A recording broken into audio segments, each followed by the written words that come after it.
welcome back to ESPN Episode 2. Today we'll be talking about several articles from the Sports Business Journal that impact the community and youth. We have articles that cover all types of sports, so we hope you enjoy.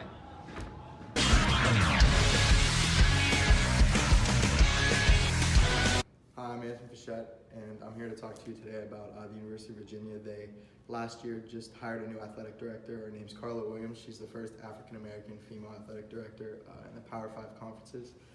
A little bit about her: she was an all-SEC player, point guard at the University of Georgia. She came in at kind of a heated time because back in August 2017, there were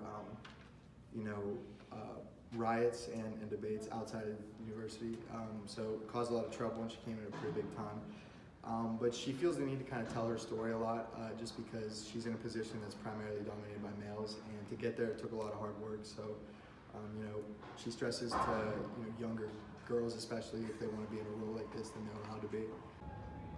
So ultimately, she gives a lot of hope for girls maybe being skeptical about going into a field like this, or specifically into that profession. So she's very adamant about people believing in whatever you want to do. You just kind of work hard and you'll get there.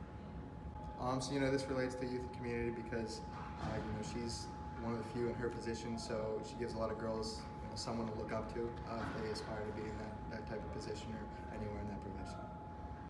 Hello, I'm Cordell Holmes Lightbody, and my article from the Sports Business Journal is on the building of the new arena in DC's Congress Heights community. And the idea came from Mayor Muriel Bowser and the people at Events DC, and they wish to revitalize the historic Congress Heights community. And the arena opened up on September 22nd, and it costed them $65 million and seats about 4,200 people. And it is going to be used for various events such as basketball games, boxing events, MMA matches, esports, and other entertainment and other offerings that can hold in the arena.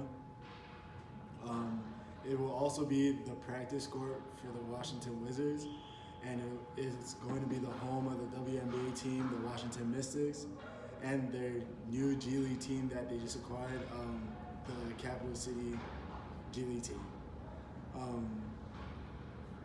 Mayor Muriel Bowser promised that the project is more than basketball, and it's more so about jobs, opportunities, and mainly for the community.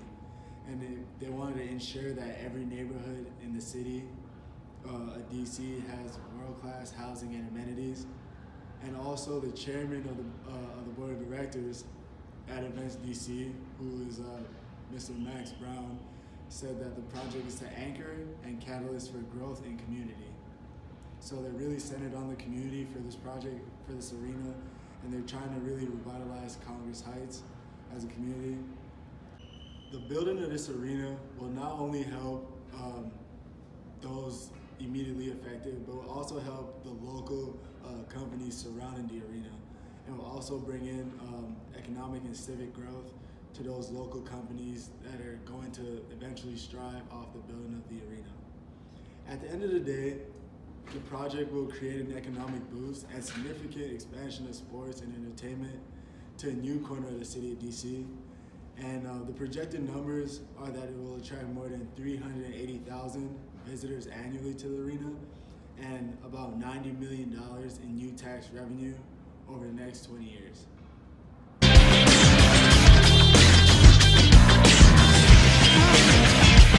Hi everyone, I'm back reporting on how the owner of the Seattle Seahawks kept the team in Seattle. So Paul Allen had a reputation in the NFL as the ultimate best absentee owner. He was known as a billionaire and a lifelong bachelor, and he also co-founded Microsoft. He owns Portland Trailblazers as well, but his biggest contribution before he just recently died was he kept the Seattle Seahawks. He stopped the movement of moving the team, and this impacts the community as a whole because if the team moves, there's not as much to do in the city. There's also, it changes the whole perspective of who's rooting for whose team and causes a lot of controversy.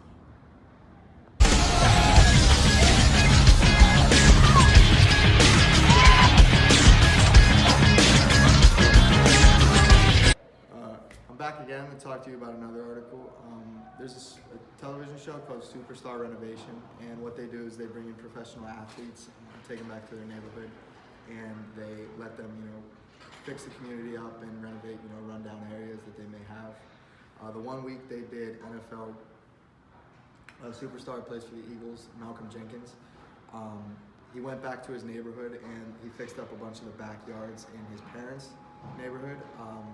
So he got together with a bunch of people, and a lot of people in the community came to help out, and they, redid decks, built sheds, and he, built a new shed for his parents as well as his neighbors.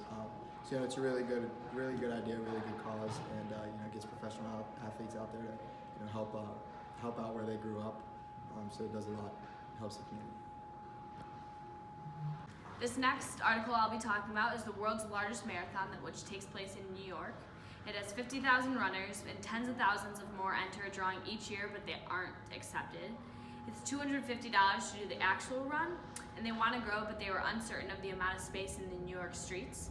So another way they grew is they use social media to connect with the community, and they used an app called Fitness Activity App, and it helps power the virtual race. So they talked about growing for years and getting more people engaged, so this is their movement of doing so. They technically don't have like a hand on the demand for virtual thing yet, so as it goes on they'll figure out how it evolves. But it is $100 to do the virtual side of it, and it adds new revenue and impressions for a marathon that's at capacity. This year's sign up, the incentive was guaranteed to enter to the real race in 2019. They won't experience what most New Yorkers say is the most compelling feature, which is running by all the thousands of cheering fans through famous neighborhoods and finishing in Central Park, but they still have the running piece. This relates to community because all the neighborhoods are involved in the cheering aspect of the race, but also the virtual race gets thousands of others involved when the race is at capacity.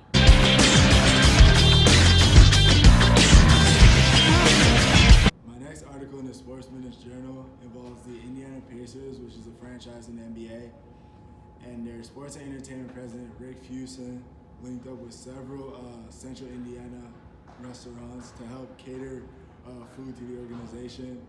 And this helps the local business in the community, and it just boosts the economy.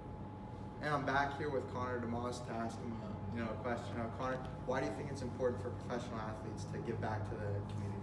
I think giving money back to the community makes a positive impact on the people there, and then most importantly the kids. I think the kids see that, and makes them feel good, and then know that people care about them, and that the professional athletes really do care about them themselves.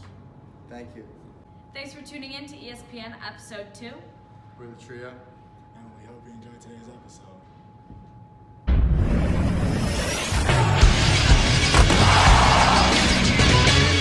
This is SportsCenter.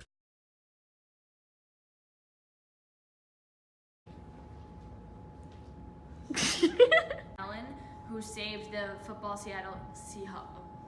And This community, because it just brings more for it. It's $250. It's